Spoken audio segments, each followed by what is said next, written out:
আসসালামু আলাইকুম everyone, is me N M R done. আমার নতুন ভিডিওতে আপনাদের স্বাগতম। তো আজকে যে টপিকটি নিয়ে আলোচনা করব সেটি হলো যে এইচএসসি রেজাল্ট যারা পাস করছেন তাদেরকে অভিনন্দন, এবং যে রেজাল্টটাই করুক না কেন অবশ্যই তাদেরকে অভিনন্দন। আর যারা দেখা যায় অকৃতকার্য হয়েছে তাদেরকে অভিনন্দন, যে আসলে এটাই জীবন না, জীবন সামনে আরও আছে। একটা বছর হোক, সমস্যা কী, আরও সময় অনেক সামনে আছে, এগিয়ে যেতে হবে। এটাই আসলে জীবন না। আসলে হয়তো বা কারো প্রবলেম হতে পারে, এটা নিয়ে আসলে থেমে যাওয়ার কোনো কারণই নেই, এগিয়ে যেতে হবে। সবচেয়ে মজার বিষয় হচ্ছে যে আমিও খুব ব্যাড স্টুডেন্ট ছিলাম। আমি এমনটা না যে আমি ভালো স্টুডেন্ট ছিলাম, যে ভাই আপনি তো পড়াশোনা করে গেছেন, তো আপনি আমাদের দক্ষতা কেন বুঝবেন বা কীভাবে বুঝবেন। আসলে আমি খুব ব্যাড স্টুডেন্ট ছিলাম। সবচেয়ে মজার বিষয় একটা জিনিস আপনাদের সাথে শেয়ার করি, সেটা হলো প্রাইমারি লেভেলে যখন আমি পড়তাম তখন তো এত পরিমাণ লো লেভেলের ছিলাম যা বলার মতো না। এখানে মজার টুইস্ট হচ্ছে যে আমি ক্লাস 5-এ অঙ্কে 00 খাওয়ার মতন প্লেয়ার ছিলাম। তো আমার 3-4 জন ফ্রেন্ড ছিল অনেক ভালো স্টুডেন্ট, দেন মেয়েরাও ছিল অনেক ভালো। তারা রোল নিয়ে কারাকারি হতো যে আসলে কে কার আগে যেতে পারবে, এত তারা ভালো স্টুডেন্ট।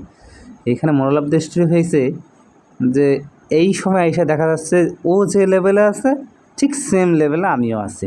তাহলে এখানে কি দাঁড়ালো যে আসলে তখনই আসলে ভাবা এটা না। দেন হচ্ছে এইচএসসিতেও তারা অনেক ভালো স্টুডেন্ট। তো এটা নিয়ে আসলে থেমে যাওয়ার কোনো কারণ নাই। এখন আসলে যে জীবনটা আছে এটা নিয়ে কোনো হতাশার কোনো কারণ নাই যে ভাবতেছো যে আসলে চাকরি হবে কি হবে না, বা করতে পারবে কি না। আসলে চাকরিটা মূল ফ্যাক্টর না, কোনো কিছু কাজে লেগে থাকলে অবশ্যই একটা না ফলাফল আসবে। আর ছেলে মানুষের জীবনটা হচ্ছে সবচেয়ে অদ্ভুত একটা জীবন, এটা এখন বোঝা যাবে না। ক্লাস 10-এ পড়ো তোমরা, এখানে আসলে বলার মতো কিছু নেই। একটা বয়স আর অল্প কিছুদিন, বেশি দিন না, আর 4টা বছর তোমরা অপেক্ষা করো, অটোমেটিক তোমাদের চেঞ্জিং চলে আসবে। তোমরা নিজেরাই বুঝতে পারবে যে হ্যাঁ এখন মাই লাইফ চেঞ্জ, পুরোটাই চেঞ্জ। আর যে মেধাটা আছে, তোমরা এসএসসি পর্যন্ত যে আগাইছো এমন তো না যে খালি মাথায় আগাইছো, তোমরা দেন অনেক ভালোভাবে আগাইছো। যে ফেল হয়েছে বিদায় যে জীবনে আগানো যাবে না, আর যারা পাস করছো তাদেরকেও বলি যে পাস করে গেছে বিদায় যে সামনে আর কোনো প্যারা নাই, সেটা ভুল। সামনে আরও বিশাল প্যারা। আর যাদের ভালো সাবজেক্ট নিয়ে পড়ার জন্য আছে, অবশ্যই তারা গুড স্টুডেন্ট, ভালো কিছু করবে এটাই প্রত্যাশা। কিন্তু যারা দেখা যাচ্ছে খুব কাঁচা পড়াশোনায়, আমি তাদের বিষয় নিয়ে কথা বলতেছি, যে এগুলো নিয়ে থমকে যাওয়ার কোনো কারণই নাই। যেভাবে আছো এগিয়ে যাও। আর যদি অকৃতকার্য হয়েই থাকো, ব্যাপার না, একটা বছর একটু সময় দিয়ে পড়াশোনা করো। অনেক আছে ভালো স্টুডেন্টরাও খারাপ করেও সামনে গিয়ে এগিয়ে যায়, তোমরাও এগিয়ে যাবা, এটাই প্রত্যাশা।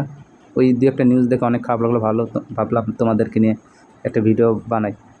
দেখলাম 2-একজন সুসাইড করছে, খুব খারাপ লাগছে বিষয়টা। তো এরকম ভাবার কোনো অপশনই নাই। দেখা যাচ্ছে একটা সময় গিয়ে অটোমেটিক চেঞ্জ এসে পড়বে।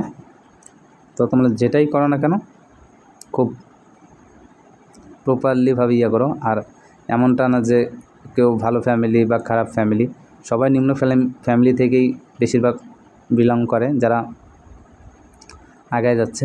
তো এটাই পরিশেষে বলতে চাই যে চেঞ্জ তোমাদের মাঝে আসবে।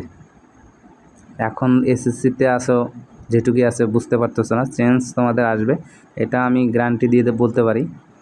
কারণ আমি এত খারাপ স্টুডেন্ট ছিলাম, অনেকটা চেঞ্জ আমার মধ্যে আসছে। এখন বুঝতেছি আসলে পড়াশোনাটা কতটা মূল্য। তখন যদি একটু কষ্ট করে পড়াশোনাটা করতাম তাহলে আসলে আরও এগিয়ে যেতে পারতাম। এখন হয়তো বুঝতে পারতেছি যে পড়াশোনা আসলে কত মূল্য। তো পড়াশোনা তোমরা সবাই লেগে থাকো, অনেক কাজে আসবে ইনশাল্লাহ। আবার দেখা হবে পরের ভিডিও। ধন্যবাদ। আসসালামু আলাইকুম।